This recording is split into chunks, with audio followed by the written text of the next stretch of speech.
Ganganagar India में तारो स्वागत है। इंस्टाग्राम वालों, फेसबुक वालों, तो मैं हिंदी में समझाऊं या बागड़ी में बताऊं। आज मेरे स्टूडेंट का 7 दिन पूरा हो चुके हैं, तो आओ आप मिल के बाने टाटा बाय बाय करा और बाने पूछा तेरा 3500 रुपया पानी में डूब गया या किए ला गया। हाँ जी मैडम जी बताइए। हेलो।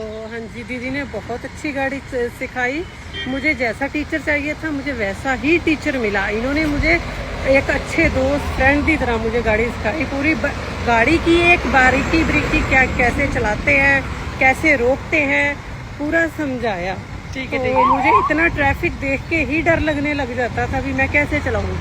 तो मैं यही कहूंगी लास्ट में भी जिसने भी गाड़ी सीखनी है दीदी से सीखे, ऋतु बिश्नोई से सीखे। ठीक है। बाकी आगा हस्बैंड रहने लग रहे बाहर, आगा हस्बैंड है जो विदेश रहने लग रहा है, तो ये डरता है कि दीदी मेरे साथ तो कोई हेल्प करने वाला नहीं है। मैं को भगवान जय श्री श्याम को नाम लेके, ऋतु बिश्नोई को नाम लेके चलाओ थे, तो ये 2-3 दिन हो गया अकेले ही गाड़ी चला